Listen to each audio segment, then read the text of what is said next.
ക്രൊക്കോച്ച് Janata party അഥവാ പാറ്റ party ഇപ്പോൾ വലിയ ചർച്ചാ വിഷയം കൊണ്ടിരിക്കണം. അപ്പം അതിൽ പ്രത്യേകിച്ച് നമ്മൾ നോക്കുകയാണെന്നുണ്ടെങ്കിൽ മോദി മീഡിയ അല്ലെങ്കിൽ ഗോദി മീഡിയ സംഘപരിവാർ ചാനൽ പ്രത്യേകം പറയുന്നത് ഇതൊരു പാകിസ്ഥാൻ ബേസ്ഡ് ചാനലാണെന്നുള്ളതും ഇതിൻ്റെ പുറകിൽ കളിക്കുന്ന മൊത്തം തീവ്രവാദികളാണെന്നുള്ളതും ഇന്ത്യയിൽ എന്താ പറയുക യുവാക്കളെ പുറത്തിറക്കിക്കൊണ്ട് വലിയ രാജ്യത്തിൽ ബംഗാളിലും അല്ലെങ്കിൽ മറ്റ് സ്ഥലങ്ങൾ നേപ്പാളിലൊക്കെ നടന്ന പോലെ യുവാക്കളെ പുറത്തിറങ്ങിക്കൊണ്ട് രാജ്യത്തെ അസ്ഥിരതയിലേക്ക് കൊണ്ടുപോകുക എന്നുള്ള ലക്ഷ്യം വെച്ചുകൊണ്ടുള്ള മുന്നേറ്റമാണെന്നൊക്കെ പറയുന്നത്.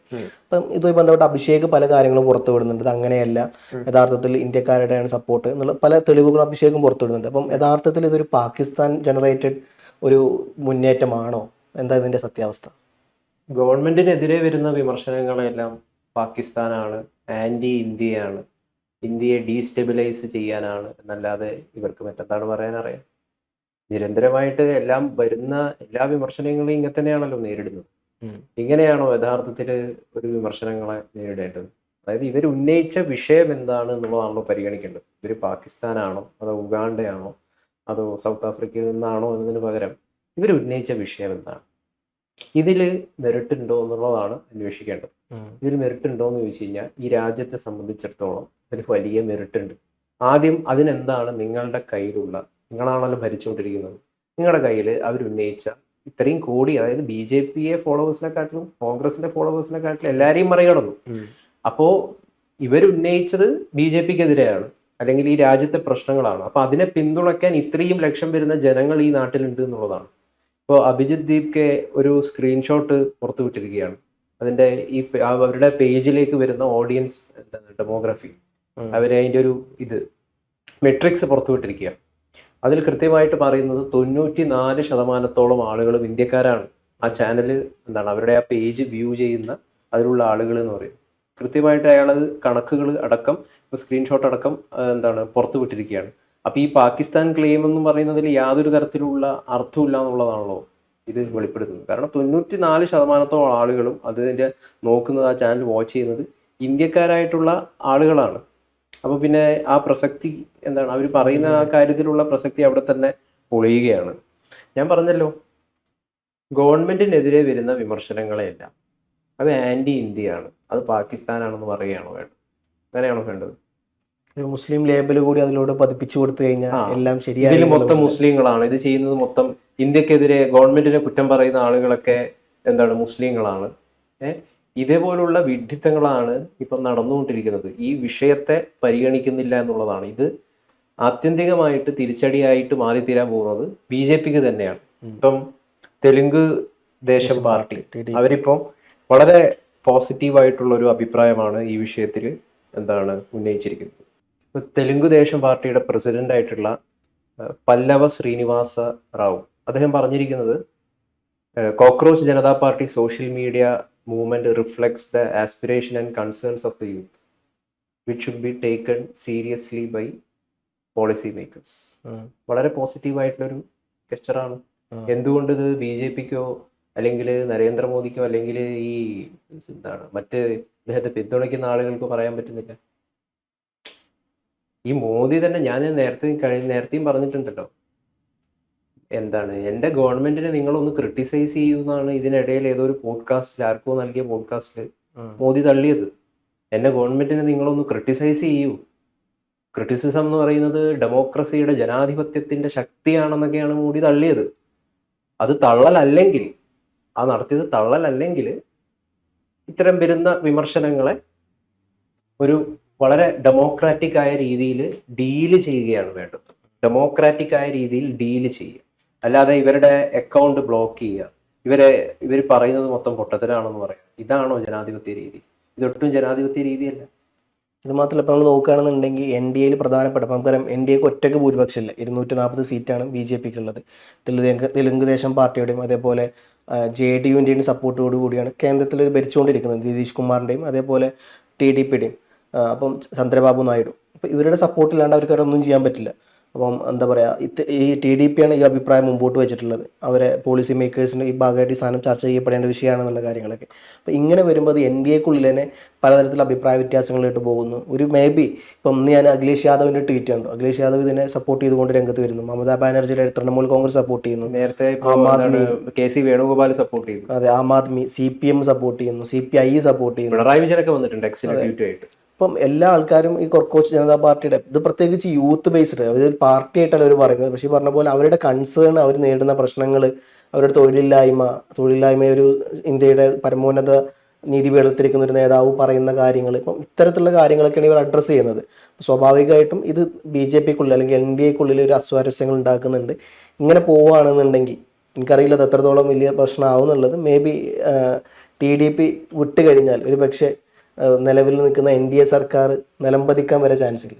തീർച്ചയായിട്ടും ആ രീതിയിലേക്ക് തന്നെയാണ് പോവുക. അതായത് രാജ്യത്തിന്റെ കൺസേൺ, പ്രത്യേകിച്ചും ഈ രാജ്യത്തിന്റെ മോദി തന്നെ പല വിദേശ രാജ്യങ്ങളിലൊക്കെ പോകുമ്പോൾ അതും തള്ളാണോ എന്ന് എനിക്കറിയില്ല, പറയാറുണ്ട് ഈ രാജ്യത്തിന്റെ ശക്തി എന്ന് പറയുന്നത് യുവജനങ്ങളാണ്, യുവജനങ്ങളാണ് രാജ്യത്തിനെ മുമ്പോട്ട് നയിക്കേണ്ടത് എന്നൊക്കെ പറയുന്നത്. ലോകത്ത് ഏറ്റവും കൂടുതൽ യുവാക്കളുള്ളത് ഇന്ത്യയിലാണ്.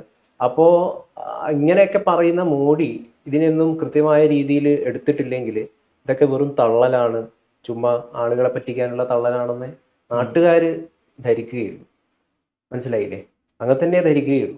ഇതിപ്പോൾ എനിക്ക് തോന്നുന്നു മറ്റൊരു കാര്യം എന്താ പറയുക, BJP ഇതിന് ഇത്രയേറെ ഭയപ്പെടാനുള്ളൊരു കാരണം, ഒന്ന് നമ്മൾ 2013 നോക്കി കഴിഞ്ഞാൽ അന്ന ഹസാരയുടെ ഇന്ത്യ അഗെയിൻസ്റ്റ് കറപ്ഷൻ മൊമെന്റ് വരുന്നു. അതിനെ ബാക്ക് ചെയ്തത് അതിനെ ബാക്ക് ചെയ്തത് സംഘപരിവാറും RSS ഒക്കെയാണ്. ഈ അണ്ണാ ഹസാരേന്റെ അത് ഇന്ത്യ അഗെയിൻസ്റ്റ് കറപ്ഷൻ, അത് അന്നേരം എന്താണ് കോൺഗ്രസിനെതിരെ ആയിരുന്നു. അതിന്റെ 2G സ്പെക്ട്രോ അങ്ങനെയുള്ള കുറെ വിഷയങ്ങൾ ഉണ്ടായിരുന്നു. അന്നേരം ഇവർക്ക് ഇതിനെ സപ്പോർട്ട് ചെയ്യാം. ആ ഒരു മൂവ്മെന്റ് തന്നെയാണ് ഒരു രീതിയിൽ, മാത്രമല്ല ഒരു രീതിയിൽ BJP അധികാരത്തിലേക്കൊക്കെ കൊണ്ടുവന്നത്. അന്നൊരു ആന്റി എസ്റ്റാബ്ലിഷ്മെന്റ് അല്ലെങ്കിൽ ആന്റി കോൺഗ്രസ് എന്ന് പറയുന്ന ഒരു വേവ് ആ അന്നാ ഹസാരെയൊക്കെ രൂപപ്പെടുത്തിയിട്ടുണ്ടായി. അപ്പൊ BJP എന്തെങ്കിലും രീതിയിലുള്ള പുതിയ സാധനങ്ങൾ കൊണ്ടുവരും, യൂത്തിന് സഹായകരമായിട്ടുള്ള എന്തെങ്കിലുമൊക്കെ ഇവർ കൊണ്ടുവരും എന്നൊക്കെ ഉള്ളൊരു ആസ്പിരേഷൻ അന്നത്തെ യുവജനങ്ങൾക്കിടയിൽ ഉണ്ടായിട്ടുണ്ടായി. പിന്നീട് എന്ത് സംഭവിച്ചു എന്നുള്ളത് നമുക്കറിയാം.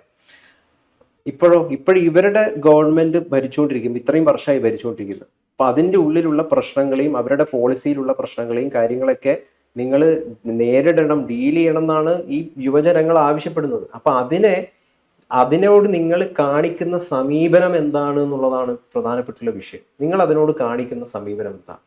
നിങ്ങളിപ്പം ഈ അഭിജിത്ത് ദീപ്കയെ ഒരു ചർച്ചയ്ക്ക് വിളിക്കുക, എന്താണ് നിങ്ങളുടെ പ്രശ്നം, ഇങ്ങനെയാണ് പ്രശ്നമെങ്കിൽ നമുക്ക് പരിഹരിക്കാം എന്നുള്ള രീതിയിൽ, അതാണ് ശരിക്കും പറഞ്ഞു കഴിഞ്ഞാൽ ഡെമോക്രാറ്റിക് ആയിട്ടുള്ള രീതി എന്ന് പറയുന്നത്.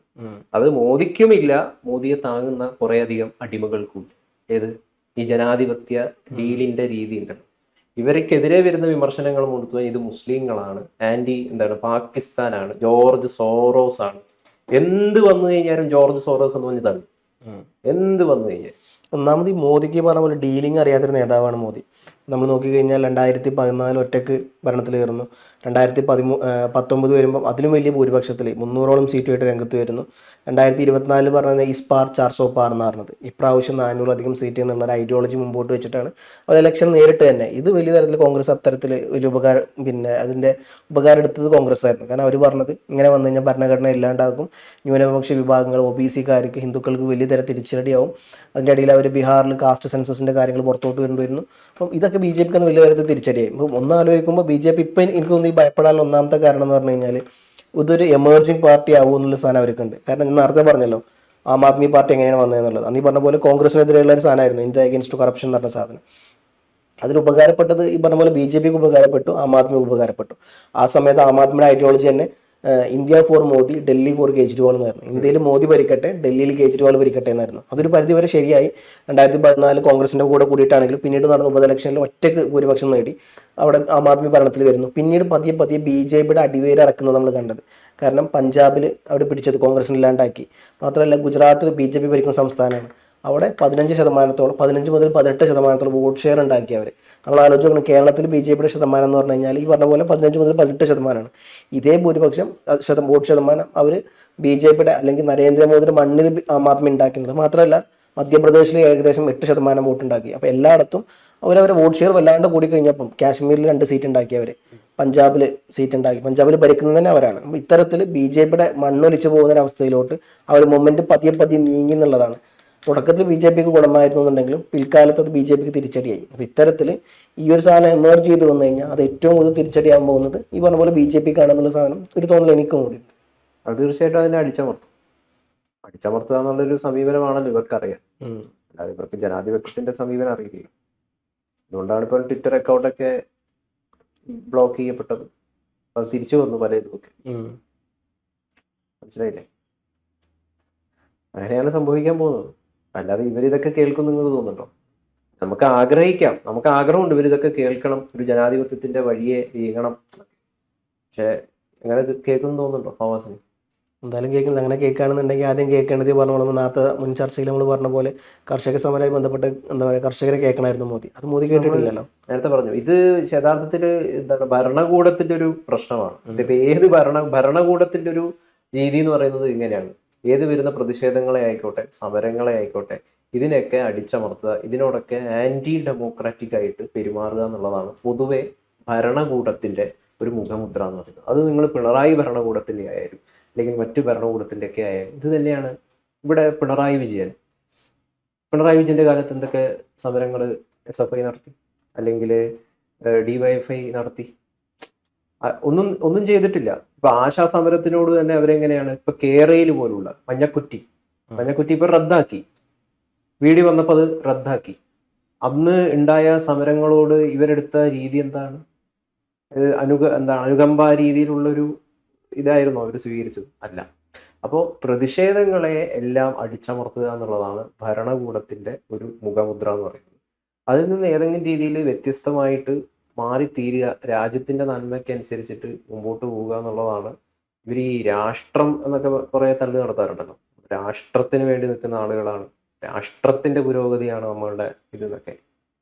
രാഷ്ട്രത്തിന്റെ പുരോഗതിക്കും രാഷ്ട്രത്തിന്റെ കുറെ നന്മയുള്ള കാര്യങ്ങൾക്കും വേണ്ടിയിട്ടാണ് ഇത് ഇവർ പറയുന്നത്. പല വിഷയങ്ങളും അത് പരിഗണിക്കുക എന്നാണ് എനിക്ക് പറയാനുള്ളത്. അല്ലാണ്ട് ഞങ്ങൾ രാഷ്ട്രവാദികളാണ്, നമ്മൾ രാഷ്ട്രസ്നേഹികളാണെന്നും പറഞ്ഞിട്ട് തള്ളിയിട്ട് കാര്യമില്ല. രാഷ്ട്രസ്നേഹികൾ ഒരിക്കലും ഇത്തരം വിഷയങ്ങൾ വരുമ്പോൾ ആന്റി ഡെമോക്രാറ്റിക് ആവില്ല എന്നുള്ളതാണ് ഞാൻ മനസ്സിലാക്കുന്നത്. അപ്പോൾ അതാണ് വിഷയം.